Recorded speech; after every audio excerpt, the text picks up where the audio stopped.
the key nickname there that we got to nail, Adam. Here you go. We'll just do it again. I'm Adam Kaufman, episode 392, featuring Disney whisperer Keith Smith. Is powered by BetOnline. Yeah, it's very true. Yeah. Anything else you plan to speak into existence in the near future? No, that was a once in a lifetime thing. I don't think I got another one like that in me. Look, Keith, I need your energy, man. We need Deshaun Watson to the Patriots. We need it. Oh man, if I could make that one happen, I'm 100% in on that. I can't go through another year like last year. I'm spoiled now. We'll save the football talk for a little later when we really give BOL its due. But obviously there's much to talk about relating to this team having the few postponements. Kemba Walker's return since it's been back. Jason Tatum expected back soon, maybe as soon as tomorrow on the minutes restriction. A very winnable game wound up being a loss in Philadelphia in the first of two to the Sixers last night. We can go down these paths and we will. But where I want to start, and I'm sure it's gotten plenty of traction online, I wasn't even aware of it until Evan texted me and he was like, there's this article, Keith Smith, you need to read it if you haven't yet. And I think I saw it pop up at some point, on Twitter, but I hadn't clicked on it yet. And then Evan was like, dude, read this article right now. For anyone who doesn't know what I'm talking about, and I hope you have read it, Keith put, I imagine it took a very long time to put together this great article where he talked to many executives across the NBA, GMs, assistant GMs, high front office executives, both conferences, East and West, about just the experience of dealing with Boston in trade talks, whether or not teams have actually made trades with Danny Ainge, whether they've worked to make trades with Danny Ainge, and whether Danny Ainge is in fact greedy and asks for too much. Some of these questions that we in the media have been asking for a while, or just assuming based on things that we've read in the past.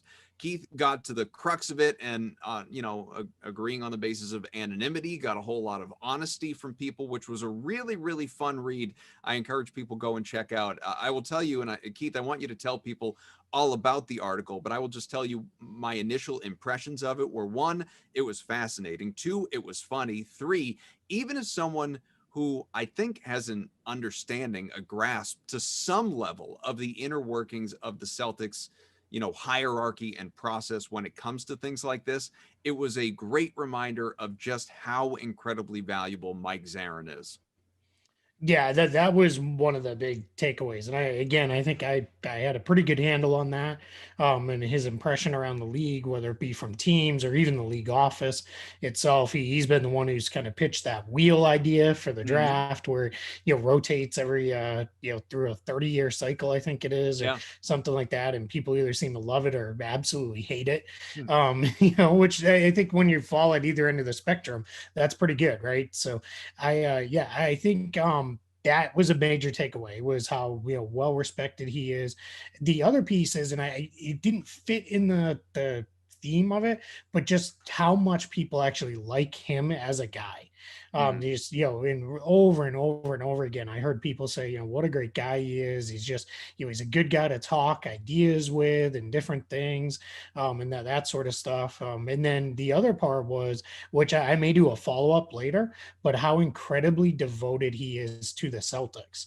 If, Celtics fans, may know, maybe they don't, but he was a season ticket holder. He's a lifelong fan of the team. He has had opportunities. Got the starter jacket. Yeah, exactly. The old school one. Yep. He's had opportunities to go potentially and either be a high ranking member or even run a team in the past. And he's always kind of, stayed loyal to Boston. There's somewhat of an assumption around the league that he's probably Ainge's predecessor, in waiting, as to whenever Ainge decides, I'm done doing this, since I've been doing this basketball thing for a long time, I'm going to hang it up, that, Mike Zarren is probably the next guy in, but we'll see how that ultimately goes. But yeah, it was really cool to hear how many people spoke so highly of him. Yeah, Ab and I have a wager. At least we talked about having a wager on whether Mike Zarren will eventually get another job somewhere else. And like you said right there, Keith, it would shock me. I'm not going to say it would, anything is possible in sports, obviously, but it would shock me if Zarren moved on somewhere else. As you said, he's had opportunities to do so and hasn't done that. Again, when you're a fan, like I get the attraction of running your own team. Like, don't get me wrong. But first off, I'm sure Mike is paid very handsomely for his job. I don't think money is really a huge issue, although, there is a bump up in pay when you get to that, GM status, no question. But if you have the ability to have a huge say, and obviously Mike has a big say in how this team is run, right? And the moves they make, the draft picks they make, he has a huge say in all of this stuff. I'm not sure if there's enough money out there or if he's the type of guy that's like, yeah, I want to run my own team to show everybody I can do that. No, it seems like Mike's like pretty content, being the assistant GM to his favorite franchise growing up. Like that just seems like a pretty slam dunk deal to me. I don't think he's going anywhere, Keith, and it seems like you feel the same way. Yeah, I do. And I think there is something to that is, if once you're in a place where you want to be, as long as they're taking good care of you, well, why would you leave? And I think he's making more than enough money to live the life he wants to live. And it can be hard. Yeah. If we've heard these guys, whether it be a coach or sometimes it's even a player, how hard it is to go play somewhere else. I remember Paul Pierce always talking about how he hated the Celtics, and that eventually he, grew and became one of the all-time best Celtics. But yeah, I have to wonder if, Mike Zarren, we know he was in the running for the Philadelphia job at least once, if not twice. If he looks at that and says, man, all I've wanted to ever do is beat these guys, how do I go, work for them? I don't know. I've never asked him that personally, but I assume that's got to be at least part of the thinking. There's probably a job security component to it too, right? Not in this sense. Like Mike Zarren, I'm guessing, based on his reputation, his work ethic, the way he's viewed around the NBA, he's never going to be hard up to find a job, obviously. But if you make that leap, if you leave the Celtics to go be the GM of another team, if things don't go well, you're going to lose your job. That's, the guys get fired far more often than they leave on their own or retire in that line of work. That's just the way it goes. Now, obviously he could find another job immediately after losing that one, even if it's as an assistant GM, but does he want to move his family around the country repeatedly, potentially? Yeah. Or does he want to stay with a place that, like, we've all noted, like this was the boyhood team. This was the dream, I assume, to work for the Celtics. Maybe it was to play for the Celtics, but now to work for the Celtics. And, he's especially being number 2 to Ainge. Maybe it's another story if Ainge does walk away at some point and Mike Zarren is the successor. But right now, being number 2 to Ainge, like he has, it can't ever be a care in his world of I'm going to lose my job tomorrow. Like he has the ultimate job security. He is not going anywhere by I don't even know what would have to happen for Mike Zarren to lose his job with the Celtics. And I think that, Wyc Grousbeck and company ownership there's such an extreme sense of loyalty within the organization too, that like, that's why I don't even think like people harp on the fact that, well, Danny Ainge has been around for almost 20 years. He's won 1 championship. And yes, he's rebuilt the team multiple times as well, but he's won 1 championship and it's Boston and our expectation is more and we have to have higher than that. 1 title's not enough in 2 decades. Danny is not going anywhere on Wyc's, command. Danny will leave when Danny wants to leave. Danny has a job for life, so to speak. And I think the same is true of Mike Zarren. I think to some degree, unless things went horribly south, the same is true of Brad Stevens. Yeah, I think, we'll see with Stevens. We don't know how long this, recent extension is for. We got told right before things get started in the bubble that they signed an extension. To my knowledge, and you guys know I'm pretty all over everything. We haven't even seen a leak of how long this extension is for.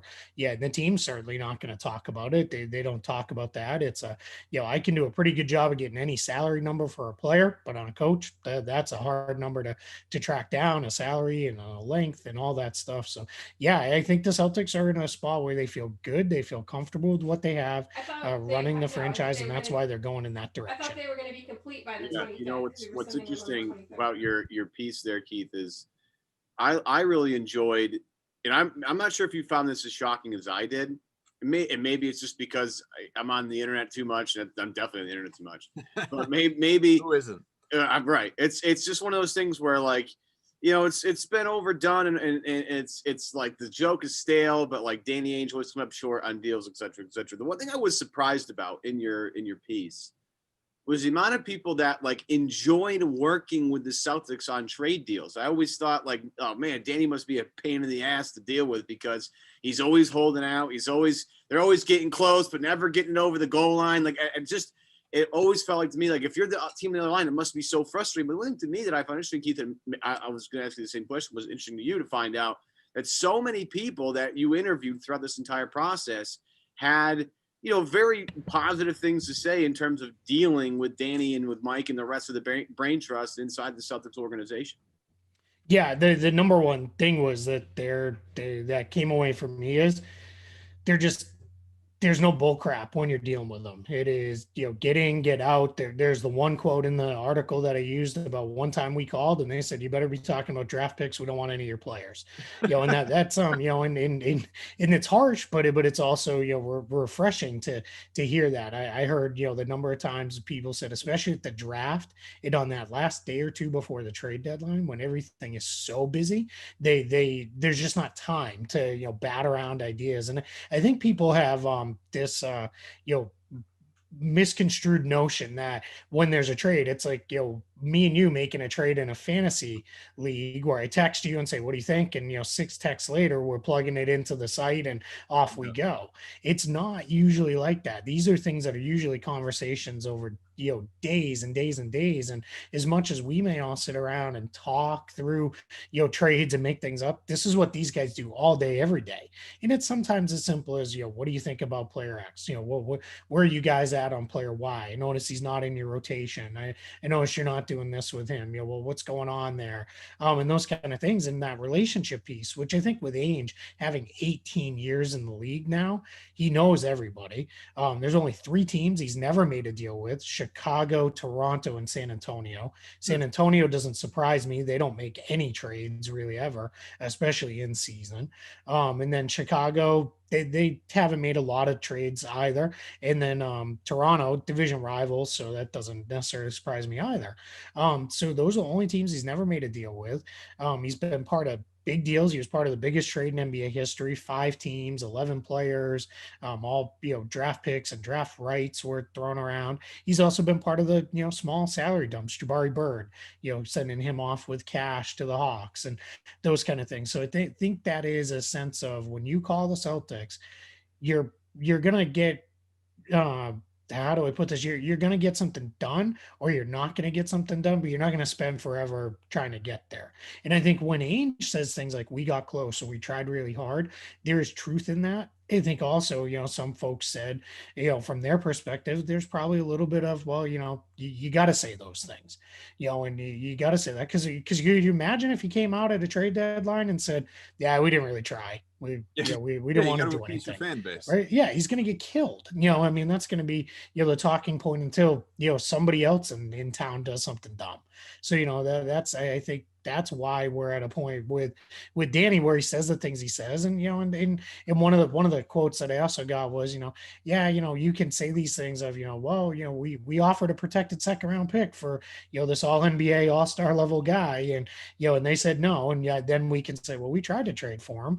And that's, I mean, yeah, I don't think a lot of teams do that, but I think I don't think the average person knows how much these teams talk trades and spend time on the phone and text and everything back and forth trying to get, something done. It takes a long time for a lot of these deals to come together.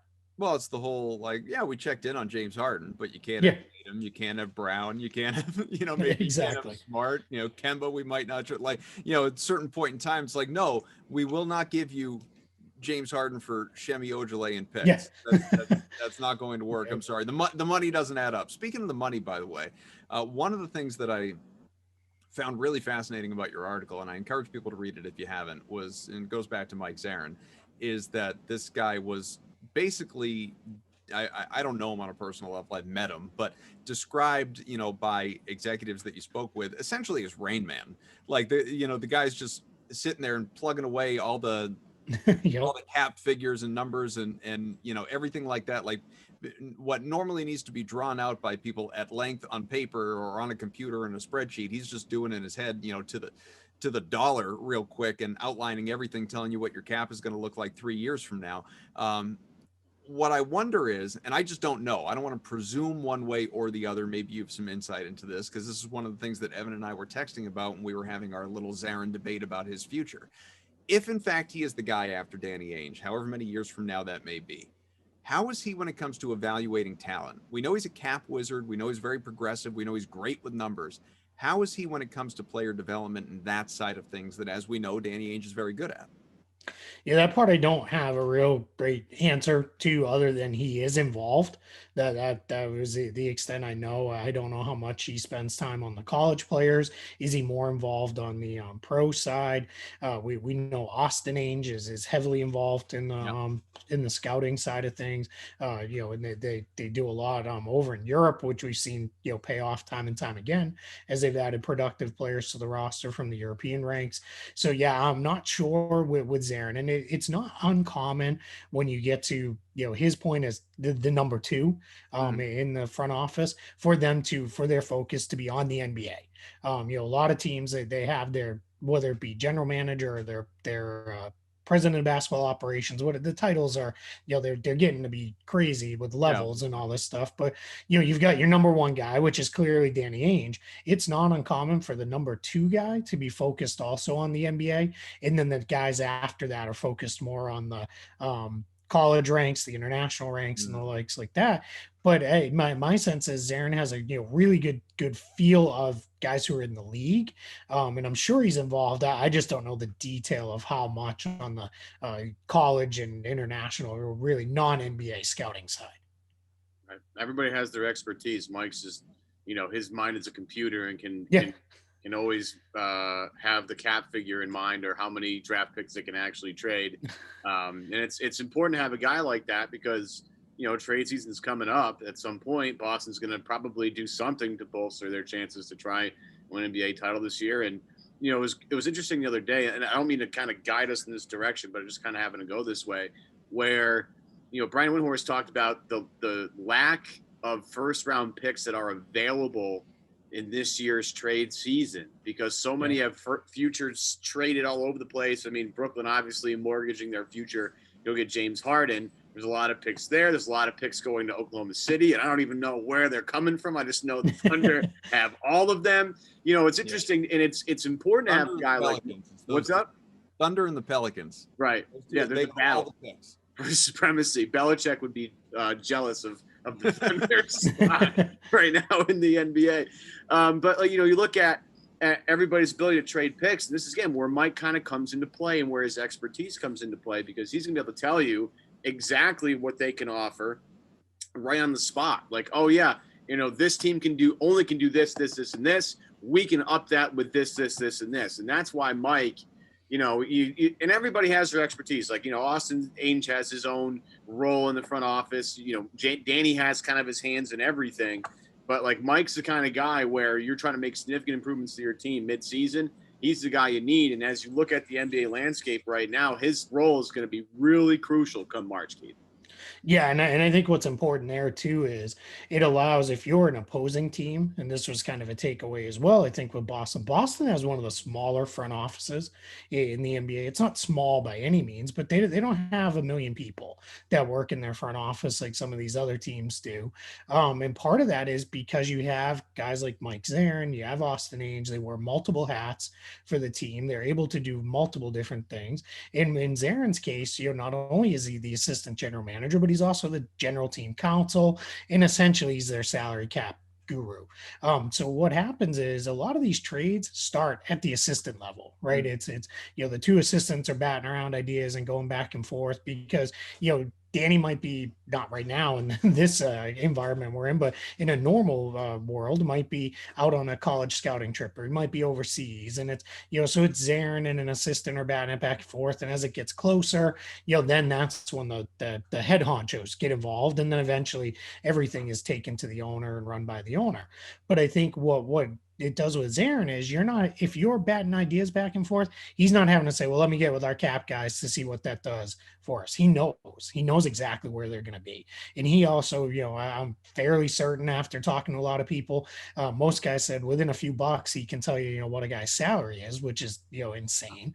But also he can tell you, all right, well, that guy's a free agent in 2 years, and, you got early bird rights on him and all those kind of things that are, even for somebody like me, who that's what I love most, I have to look that stuff up, every time to understand. I can, tell you James Harden makes 41 million. million, but I can't tell you the exact, numbers behind that. And he can. And one of the quotes I got was somebody said to me, I don't know if I put it in the article or not, I don't think it did, So I'm just was gonna throw it out. we're in a position where it is we're going to make this trade, and it ends up coming down to Zarren telling us we're 200,000 short on that. Yeah.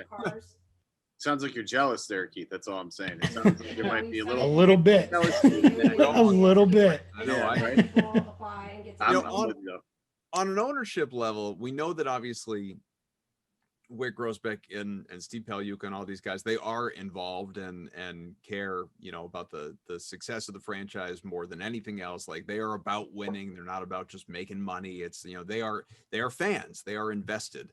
When you talk about trades, like, some owners meddle. Like, these are not those guys, but some owners, obviously in some franchises, meddle and want to be involved in every decision. Now, Wick has been almost over the top about his faith and belief in Danny Ainge, to the point where, like, he has said, like, I'm not going to go against Danny, when it comes to, I trust him is the general message. I'm not saying it probably in his complimentary terms, but he trusts him. That is the important thing to take away. And so if Danny's making deals, like, obviously, like, the deal with the Nets back in 2013, like, that's a big trade. And there have been other big trades, but when it's smaller stuff that doesn't necessarily move the needle to the extreme, does Danny have to take everything to Wick just for, like a cursory approval? Or, is there a certain line for that where Danny can, kind of do whatever he wants, but then, when it's like, all right, we're going to trade Pierce and KG. Yeah, I'm going to go talk to ownership about that. Yeah, those are kind of dependent on team for the most part. I think if it's something small, like, hey, we want to, sign Jeff Teague to a league minimum contract, I don't know that that's there. But then if it comes into, hey, we're going to make this deal and it's going to put us in the luxury tax and cost you, millions of dollars, then right, absolutely that is a question. Or if it's a bigger thing, like, hey, we're making this big trade, like, you always run it by the trade the number 1 overall pick in the draft for exactly. Yeah, and I guarantee that was just a conversation, and I'm sure from the way those guys have always described their relationship, Wick said, if that's what you think the right thing to do is, you do it, and off we go, and never even questioned it. And I think that is the benefit there, where I always look at the Dallas Mavericks in this sense. Remember when Mark Cuban first bought that team? He was super involved, and he was we're making trades and we're doing all this stuff, and they were kind of always good, but never good enough. It was when he finally took a step back and said, I'm going to really let my basketball people do this. That's when they finally got that title. And then they were in the mix for several years running. I think the, Danny LaRue, who I've worked with for years over at Real GM, says ownership is the biggest competitive advantage in professional sports. And I think it's completely true. If you have an owner who is willing to spend money, one, and then two, is willing to let your people do what they do, then you're golden. It's when they get in there and they're either cheap, or they're cheap and want to be heavily involved, or they're willing to spend but want to be heavily involved. That's when it gets really messy. And I think the Celtics are very fortunate that their ownership has said, we'll pay the tax for a contender.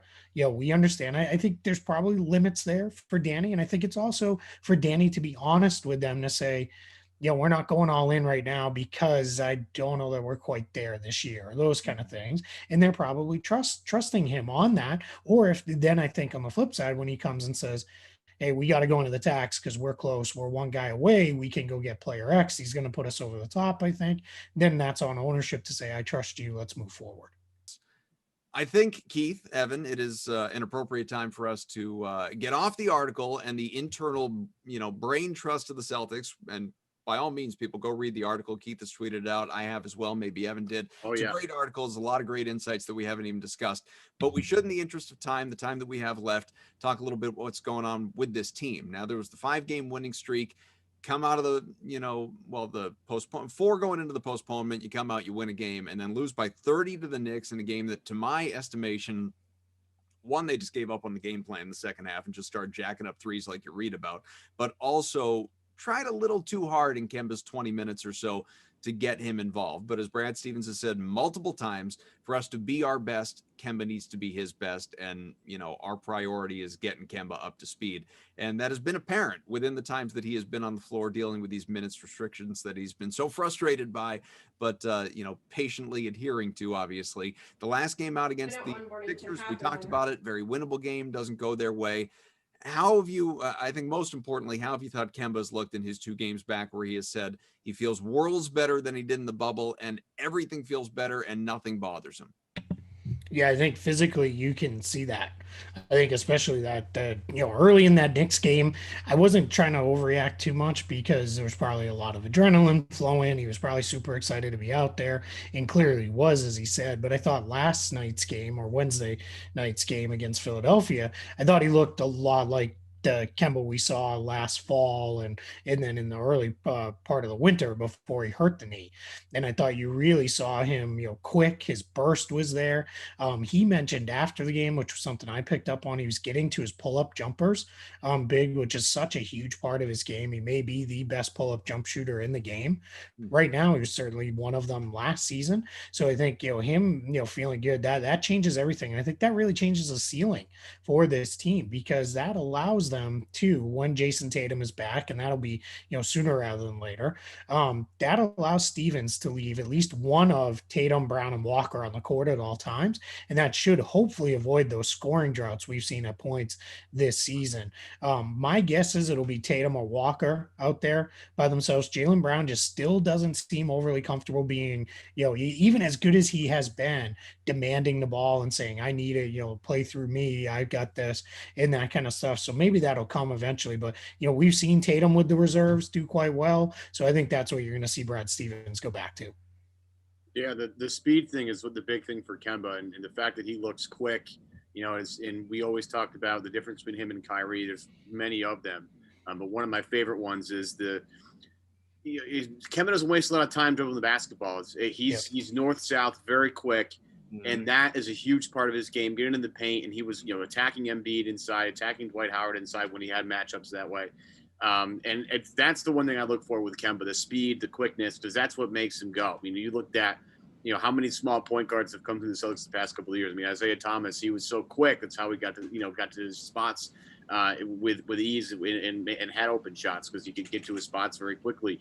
And that's what I love about Kemba. And the one thing I'm looking for now is, how the pecking order, how does it work? How do these guys figure out? I mean, obviously they've played with each other before. This is not going to be something uncommon. They played with each other on Team USA. That was a big part of bringing Kemba to Boston, was his familiarity with those guys during that summer. He had a whole season with them, but now, roles have changed, right? You talk about Jaylen Brown and, the development of Jaylen Brown into like a real creator as an offensive player is like totally mind-blowing to me, considering what we saw not too long ago with him and, his blinders, right? He's now turned into like a full-fledged, playmaker. How does Kemba work with that? How do they enhance each other? I mean, Tatum now on the floor with Kemba, those double teams are a little bit dicier if you're the opposing defense, so, how they work them, work Kemba back to where he needs to be is going to be interesting. I love that they saved Kemba for non-Embiid minutes last night. I thought that was a good strategic idea, although, it didn't end up working out. But this is a team now that has a lot of offensive firepower between 3 guys. So you lose Gordon Hayward, which was a huge loss, and he's flourishing in Charlotte. I'm happy for him, don't get me wrong.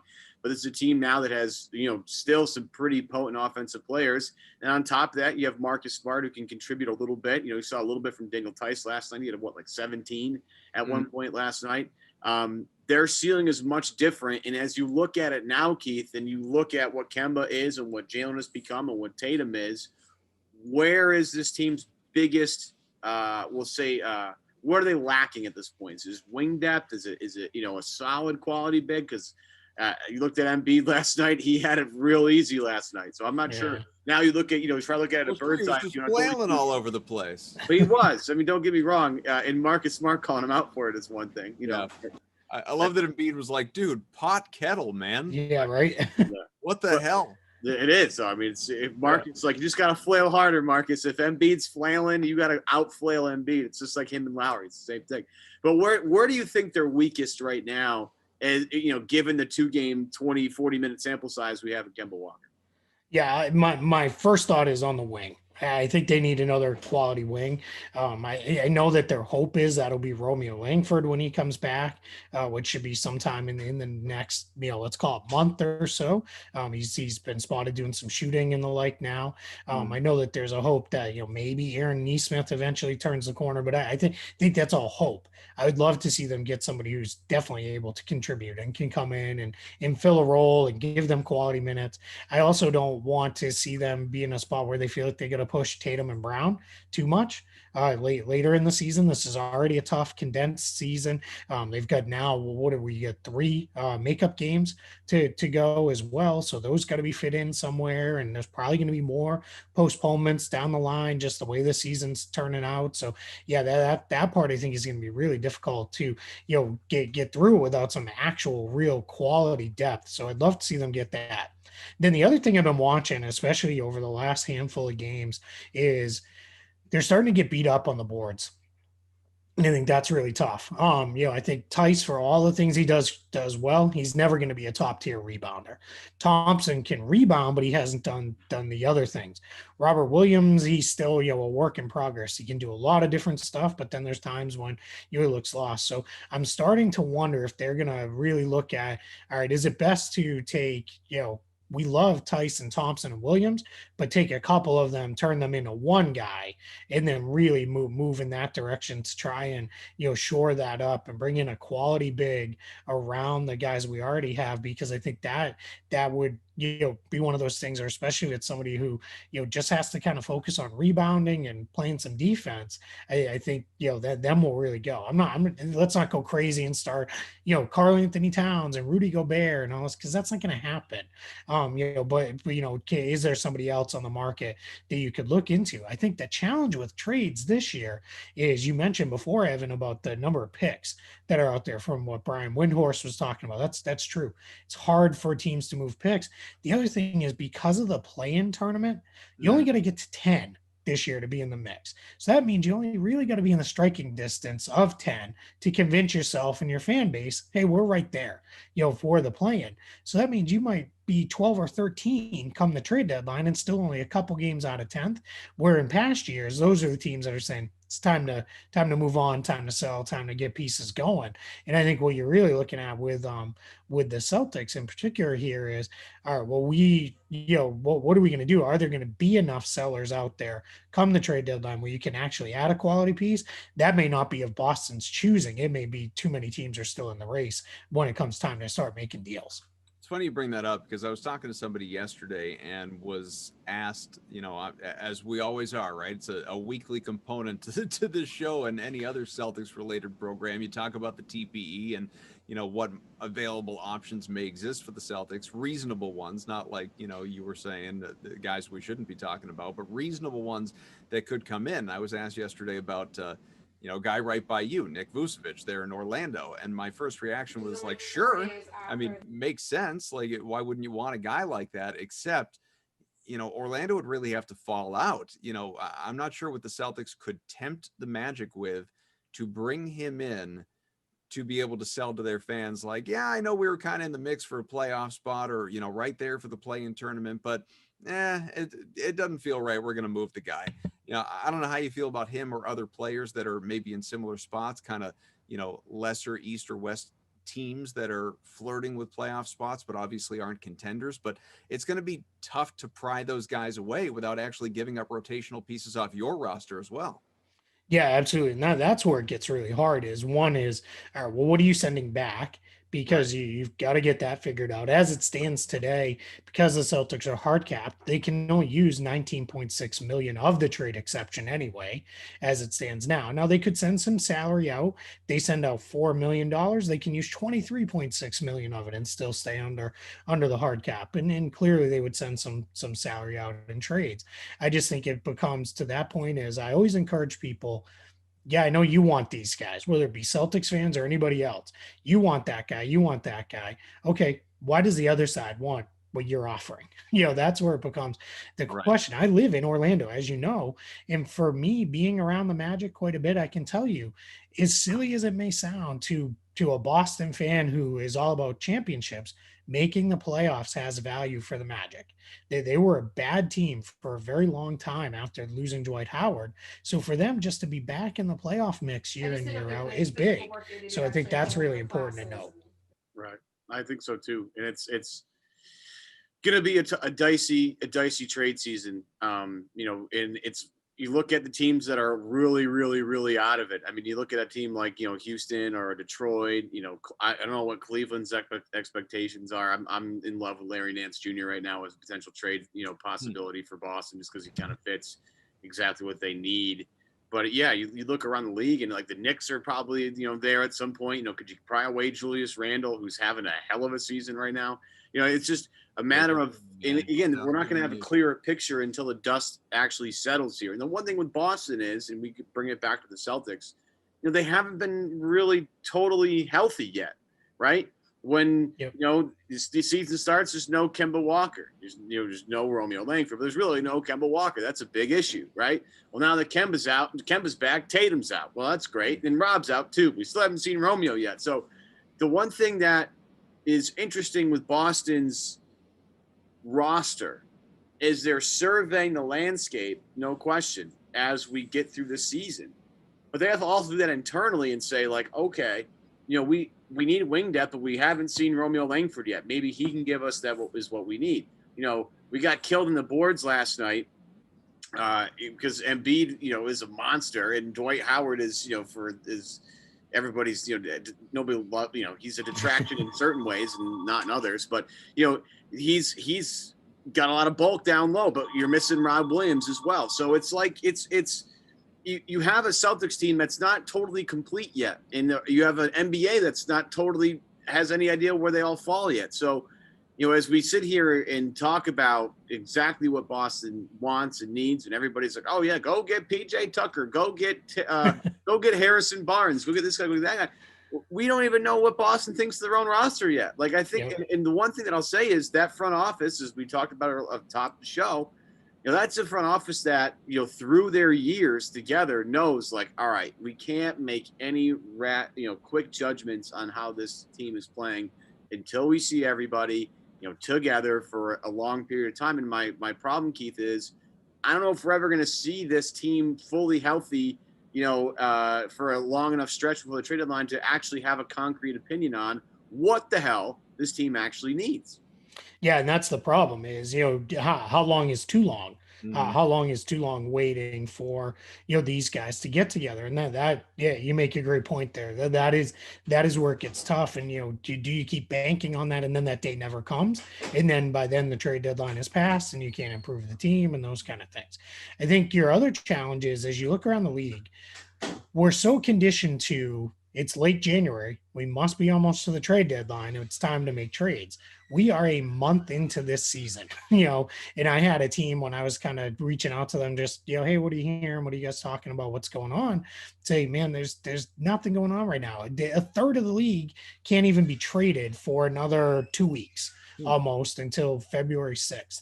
And then you are, from there, you're still, a month and a half out from the trade deadline. So that is, something as we really, look through this stuff, we've got to kind of keep that in mind, is it's quite a ways away before we go. NBA teams generally 2 months into the season is when they feel good. It's usually right around the Christmas holiday when we're about 2 months in, where, all right, we kind of know who we are. The guys we signed over the summer can be dealt, where the early trade window, as they call it, is open. So that's the thing I think people need to focus on right now, is everybody only really cares about themselves. The Harden trade happened, but that was a completely different circumstance. That wasn't a normal kind of thing that went down. Demanded his way out. Exactly. He really forced his way out. And when he called everybody out in the organization, more or less, at the end, it was, this is done. Now he's going. And then they got the right teams there. So I think that that's the thing is, I know it's tough after, watching the team get beat up by Embiid. Everybody wants to go get somebody. But, I don't know that prime Hakeem Olajuwon was having a lot of success with Embiid last night. I mean, he was just, he right now is maybe the best scoring big man in the game. And I don't know that it's close. I think Nikola Jokic is the best all around offensive big, but I think Embiid's right there. And I think, that's a sign of respect of, hey, right there. And I think you also need to say in the end of, hey, we were right there without Jason Tatum. So this is not the end of the world as much as people want to go. But to Evan's point, you do hit a point where it's all right, how far are we willing to go with this group? And are we going to get to see them together for more than that, 8 to 10 game stretch where like, holy crap, this team can win a title with what they have, and then somebody else invariably goes down and the whole thing starts to fall apart a little bit. That's the worry that I think kind of lingers in your mind.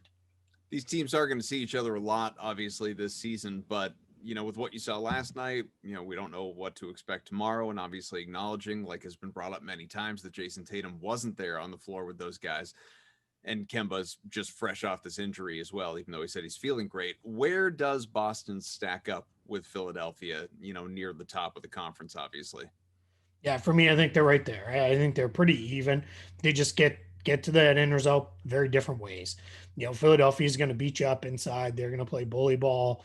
Even though they're not, it's not Embiid and Horford anymore. They're still bigger than just about everybody else that they're ever going to come up against. Tyrese Maxey's the only, normal sized guy for his position in that lineup. Danny Green, Tobias Harris, they've got good size for where they play. Simmons is clearly, giant for his spot to come with good size off the bench. But I think the Celtics have advantages when they are fully healthy of when you look at that. All right, so they can get by putting Simmons on Brown, and Brown had a good game, but Simmons did okay at times. You can put, Green on Tatum if you want, but then who covers Kemba? On that side, they're going to involve Embiid. They're going to make him defend. I think when we see them play on Friday night, I think you'll see them attack Embiid a little bit more, make him have to move his feet on defense. They didn't do a lot of that. They did it a couple times early, but didn't go to as much as I thought they might. And every time they did, they got something good out of it. So I think you'll see that. I think also Brad Stevens, when he plays a team he might see in the playoffs, he's not going to show you everything. We saw that last year. They struggled with Philly in the regular season and then blew their doors off in the playoffs. I know they didn't have Ben Simmons, but the Celtics didn't have Gordon Hayward after the first game either. And they still just hammered them because they know how to attack that team and make them play. Embiid's a different guy though this year because he got himself into better shape. He's playing better, deeper into games and those kind of things. I think Doc has done a good job of, all right, I can see he's only going 3-point line at 3-point line. Time to get him off for 5 minutes or so. And I think he's done a good job with that. But I think they're pretty equal. And I think I still have Milwaukee at the top of the conference, but I think right behind them, Brooklyn, Philly, Boston, Miami. I'm still high on Indiana. I think those teams are all relatively equal. And a lot of it, like it does every year, is going to be matchups and health when we get to the playoffs. Yeah, when you look at the rest of the East, you say Milwaukee's still the top of the conference. Is that the team? I know everybody's like, well, you got to kind of plan your team around beating the Lakers. As if eventually you got to go to the finals. You're probably going to play the Lakers. You got to see if your team is big enough, deep enough to beat that team. Is there a team in the East that you think, out of all of them, the Brooklyns, the Bostons, the Phillies, the Milwaukees, Miamis, is there a team? It's like Boston at the end of the day has to look themselves in the face and be like, say, can we beat Team X? Because that's the team everybody's chasing. Is it Milwaukee for you? Is it Brooklyn for you? Is it Philly for you? Which one? Yeah, it's Milwaukee. Still, I think what the Bucks have done this year very differently than the years prior, the last couple especially. They overwhelmed teams by being 11 or 12 guys deep. So when they played an average or a bad team, their depth just crushed those teams. And that's why they beat teams, by 20 points and had a historic scoring margin and all that. But then when you got to the playoffs, their main guys had only played 25 to 30 minutes a night. So Mike Budenholzer said as they flamed out against Miami in the second round, I can't push these guys to 40 to 45 minutes a night. They're just not there. Now what he's doing in this regular season, because they only go about 8 or 9 deep, their main guys are playing 30, 35, occasionally 40 minutes. that's going to help them. I think less is more for that team. The more minutes Giannis is on the floor, the better. He's learned how to play without committing, dumb fouls. It used to be every game 2 or 3 dumb fouls, then the kind of 50-50 calls. Now he's on the bench in foul trouble, he's out of the game. So I think Milwaukee's still that team. I think they've still got the best player in the conference, although Kevin Durant's really pushing that pretty hard. He's been pretty good. I'm not as worried about the Nets because how are they going to defend anybody? We were talking about the Colin Sexton show and how crazy he went off the air, and so I'm not overly worried about the Nets like some people are. Now maybe they fix that. They've got a couple roster spots, they've got some tools to go get somebody, but no one's coming in that's gonna magically solve their defensive issues that they have. So we'll see. Miami, they're good, but Boston was right there with them. I know they lost that series, but they were right there in that series the whole way.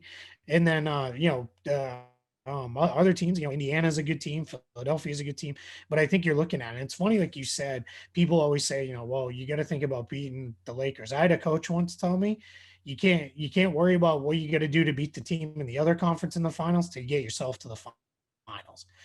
That's something, unless you are certain we're going to be there, like the Cavs and Warriors when they went 4 straight against each other. Those two teams were worried about beating each other, right? We all knew that at that point because they knew pretty confidently we're going to be there at the end. Everybody else has to figure out how to beat your teams in your own conference first. The show, once again, is powered by betonline.ag. Go to betonline.ag today. Use the promo code CLNS50 for a 50% sign-up bonus. I'm with you. We don't need to do it right now because, one, you've hit on it. Two, Evan and I have talked about it a bunch in the past. I guess we could talk a little bit more just in the sense that now we've finally seen those 3 guys together in Brooklyn, and Kyrie Irving is back from going AWOL for multiple weeks, 7 games. But I'm not impressed. I think it's going to be insane talent, those 3 guys for sure, but there's not a lot after them. And I just think that they are going to, be a second round, maybe conference final exit. To me, they're not a team that I am, concerned with winning a championship because they can score in bunches, but they can't stop anybody. And that's not dismissing the Colin Sexton show, as you noted. I think other teams are going to, and other players are going to torch them as well that are, better and worse than Sexton. I just, defensively, it's not there. It's not there. I think offensively it'll be fine and they'll do what they do and they'll all have their numbers. And, we'll see week to week, game to game, if it truly winds up being James Harden that defers as he did kind of in the first game, alongside both of them in terms of at least shot volume. He was, much more efficient. And, looking back on it, he actually, I was thinking, when was the last time James Harden took 13 shots in a game? And he actually did it with more often in Houston than I remembered. Probably though with 15 to 20 free throw attempts, right? Sure. So that's yeah. But I don't know. They're in the conversation because they should be in the conversation because talent wins all, and that's why. But are they ultimately going to get over the hump, meaning, represent the East? I just don't see it. Yeah, and that's my thing is and I'm not as worried about the whole there's only one ball thing. There's some to that. I just worry about them playing any defense. DeAndre Jordan looks washed. He's not, I just don't think it's gonna get it done there. I like Jeff Green. What a cool story, that he's still in the league, and especially after what he went through with the heart issues and all that. That's awesome. But okay, fine, he's a backup power forward, maybe play a little small ball center at times. I do, they've pushed Joe Harris now to the bench, and that's all right. They don't have a ton of depth either. So, an injury or two at the wrong spot, that kills them. Now, if they get to the playoffs and they've added 1 or 2 guys, they've got plenty of depth because you only need 8 or 9 guys in a playoff series. That's all you really need. So they'll be fine there. But we've still got 60 games left to go roughly to get to the playoffs. It's, getting through this grind to the rest of the way. Now, if they're healthy, they can say, all right, KD, take a couple games off. We're good. We can get by with, Kyrie take a couple weeks off. Yeah. Kyrie take, we'll see you in, April or whatever, however it goes with that situation. So yeah, they're fine, there. I think when it comes down to it, when they're up against other really good teams, are they going to be able to get stops? And I don't trust that they're going to be able to. Have any parting thoughts on the, be it that or anything else before we wrap here? Yeah, I'm not the Nets. I'm not going to overreact to one game, as I think a lot of people are not going to do. I find it an interesting experiment. They're going to be able to score on anybody. So, they're going to play a lot of games in the, 120s, 130s. And the adage of, can you win basketball games that way? Can you win playoff series that way? It's going to be put to the test. So, I think we all know what they are. I don't think there's, I don't think it's going to say anything groundbreaking in terms of what they are. I think it's a worthwhile experiment too. I mean, if you're Brooklyn, you're saying, and you don't know, and like, again, with Kyrie, you don't know. With Durant's health, he looks amazing. I mean, he looks incredible. It doesn't look like he missed a day, really. So, yeah. But he had a devastating injury, and you have to kind of plan ahead for that. And if it's just Kyrie or if it's just Durant, you're not going to win the NBA title. But if you have 2 of the 3 guys, maybe you can do some damage. I mean, I still don't think so, but having all 3 of them healthy at the same time, maybe you can. In my opinion, it's a worthwhile experiment. I think they give up way too much for James Harden, but again, if you're trying to win a title right now, it's not a bad move. The other thing I'll say as we finish things up here, and we'll go back to betonline.ag for a minute here. Our sponsor, stealing us 50% bonus. There you go. Deposit. I got to ask you boys, as Patriots fans, are you guys on the Bills train? Because I definitely am. Even though they're in the same division, I'm still rooting for the Bills, with the exception if they play the Tampa Bay Buccaneers. I'm still rooting for the Bills because it's been, 94 was their last Super Bowl appearance? I think they went 91, 92, 93, 94. So it's been a long time for Buffalo. I'm all in on the Bills bandwagon. I'm not sure if you guys as Pats fans are in a similar spot. Keith? Yeah, I am. I'm pulling for the Bills, and then I still love Tom Brady. I mean, I wish he was doing it here, Right. with the Pats, but it is what it is. So that's the matchup I'm hoping for there. I don't, kind of the Chiefs. It's funny because they're already on this whole, Mahomes is the best quarterback ever, and Yeah. we're a dynasty. You won one. Settle down. Let's win a few more before we start crowning guys as Hall of Famers and the best things ever. And I think he's great, but yeah, I'm there. I would love to see the Bills win. I have a lot of friends who are Bills fans, transplants here in Florida as well, like me, that love that team and have been through everything with them. From the 4 straight Super Bowl losses to the just awful years in between then and now. So yeah, I'm rooting for them for sure. The matchup that I am pulling for is probably not the ratings bonanza matchup that the league might or networks might otherwise want.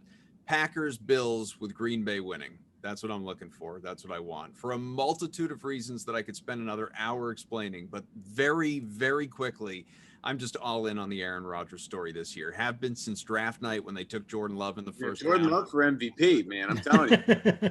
I'm saying, I said it at the time. I said, this is the Patriots drafting Jimmy Garoppolo. This is the Packers saying, you know what? You weren't great last year. We can cut you loose after this season with, no detriment to our financial situation. This is the swan song season for Aaron Rodgers. And for him to go out with no added help to the roster and just have the screw you season where he's going to be league MVP and potentially a Super Bowl champ. I'm just all in for it. I'm all in for it. Him forcing Green Bay's hand to potentially keep him next year, or dare we say he actually still leaves and they move on to Jordan Love, and then where in the world does he wind up? Maybe, obviously we would dream about the Patriots, but maybe Garoppolo comes to New England. He goes to San Fran, the boyhood team that passed over him in the draft. Maybe he winds up with the Colts now that Rivers is retired. It's actually a good fit. I think in all likelihood, he's back with Green Bay, but there's so many facets of the Rodgers story that I love. And also, and this doesn't apply to Breeze, or it did apply to Drew Brees before he was, ousted by Brady. It doesn't apply to Brady.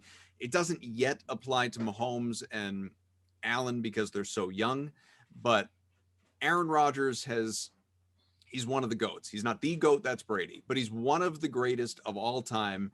And you want to say to the eye test, he might even be better than Brady, just in terms of athleticism. He's more fun to watch. Sure. Statistically, he's not Brady, but he is one of those guys that should retire with multiple rings. He just should, much as Drew Brees should have. And not that these guys have control over that, but it feels like Peyton Manning had 2, he should have had 2. You know, Brady obviously should have had 2. He had 2. You know, what's that? And Eli should have had 2. He has 2. You know, True, Eli, but those 2 put Eli in the Hall of Fame. But Aaron Rodgers should have multiple rings, and this is the year. This is just the perfect year for him to win it. So I'm all in. My playoff order coming into the postseason was I was pro Washington football team, even though I hate Washington, but I was all in on the Alex Smith story. And then obviously they were predictably ousted, and now it's Green Bay. I want to see Aaron Rodgers win that title this year.